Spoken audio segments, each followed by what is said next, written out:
কাৰ্বি আংলঙৰ বকলিয়াঘাটত পুনৰ চলিব উচ্ছেদ অভিযান। কাৰ্বি আংলং জিলাৰ বকলিয়াঘাট জলসিঞ্চন বিভাগৰ ভূমিত পুনৰ চলিব উচ্ছেদ অভিযান।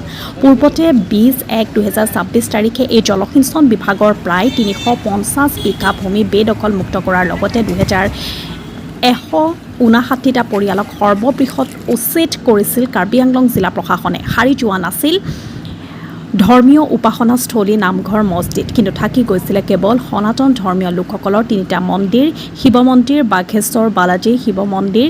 কিন্তু পুনৰ দেখা গৈছে যে কাৰ্বি আংলং জিলা প্ৰশাসন আৰু ফুলনি ৰাজক চক্ৰ বিষয়াৰ কাৰ্যালয়ৰ পৰা এক জাননীও জাৰি কৰা হৈছে।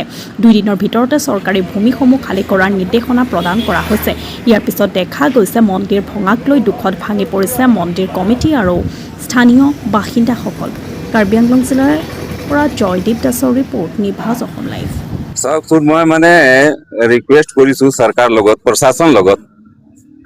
ৰাম জানকী মন্দিৰ এইটো বহুত পুৰণা মন্দিৰ, আৰু ইয়াতে যে যিমান মানুহ আছে, যিমান যি ধৰ্ম হওক, যি মানে জাতি হওক, চবেই জানে, চবেই ইয়াতে আহি পেলাই পূজা পাঠ কৰে। লামফেৰত এইটো চবৰকে ডাঙৰ, কাৰ্বি আংলং ক'বলৈ হ'লে চবৰকে ডাঙৰ মন্দিৰ। এইটো কাৰণে চৰকাৰক মই অনুৰোধ কৰিছোঁ, আমাৰ মুখ্যমন্ত্ৰী ডাক্তৰ হিমন্ত বিশ্ব শৰ্মা ছাৰক মই বাৰ অনুৰোধ কৰিছোঁ, ছাৰ এইটো যেনেক হ'লে বচাই দিয়ক, এইটো বচাই পেলাই আমাৰ আস্থা যি আছে তাক বচাই লওক। বচাই পেলাই এইটো মানে আপুনি জমিন যদি লাগে, এইটো মানে মূৰ্তিটো প্ৰাণ প্ৰতিষ্ঠা বেলেগ জেগা কৰি হ'লেও মানে আপুনি এইটো ভাঙিব পাৰে ছাৰ। মই আপোনাক বাৰ ৰিকুৱেষ্ট কৰিছোঁ, এইটো হ'ব নালাগে। নহ'লে আমাক যদি কিবা হিন্দুত্ব নাম লৈ পেলাই, হিন্দুত্ব মানে হেৰি কৰি পেলাই ইয়াতে যদি কিবা হয়, ৰাম মন্দিৰ যদি ভাঙি দিয়ে, তেনেহ'লে বহুত পাপ লাগি যাব ছাৰ। মই আপোনাক ৰিকুৱেষ্ট কৰিছোঁ, আমাৰ ৰাজ্যক ৰিকুৱেষ্ট কৰিছোঁ, চবেই মানে আমাৰ ডাক্তৰ তুলিৰাম ছাৰক মই অনুৰোধ কৰিছোঁ, আমাৰ স্থানীয়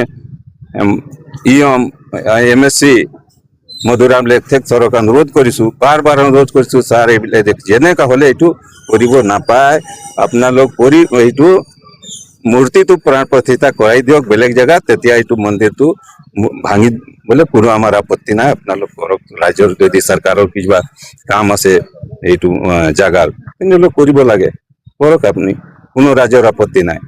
কিন্তু যদি এনেকা কৰি হঠাৎ যদি ভাঙি দিয়ে, তেনেহ'লে এইটোতো বহুত মানে অভিশাপ লাগিব আমাক। মইতো এইটোৱে ক'ম, লাগি যাব এইটোৱে ক'ম যে চৰকাৰে যদি মানে খালি এইটো মন্দিৰ ভাঙি কিবা ইয়াত কিবা কৰে, ডেভেলপমেণ্টৰ কাম কৰক, আমাৰ তাত একো বাধা নাই। চৰকাৰে আমাক মানে যোনটো হিন্দু নাম লৈ চৰকাৰখন চলি আছে, হিন্দুত্বৰ ওপৰত ইমান কৈ থাকে, আমি হিন্দু বাচিব লাগে, যেতিয়া বাচিব লাগে আমাৰ মন্দিৰবিলাকো বাচিব লাগে। ইয়াত যদি চৰকাৰৰ বহুত জোৰ কৰি মানে দৰকাৰ আছে, এই মাটিখন চৰকাৰে ল'ব পাৰে, ইয়াত একো নাই। কিন্তু আমাৰ মন্দিৰখন পিছফালে ক'ৰবাত ইয়াক বনাই ধুনীয়াকৈ ইয়াৰ যোনটো হিন্দু নিয়মত, সনাতনী নিয়মত মন্দিৰ এটা স্থাপনা কৰিবলৈ তাত প্ৰাণ প্ৰতিষ্ঠা দিয়া হয়। তাক কেনেকুৱা ঘৰত লৈ যোৱা বস্তু নহয় যে এতিয়া ভাঙি দিম, আমি মূৰ্তিখন ঘৰত লৈ যাব পাৰোঁ। ইয়াৰ প্ৰাণ প্ৰতিষ্ঠা এইটো নিয়ম, একদম পুৰা নিয়ম নীতিৰে আঁতৰাব লাগিব।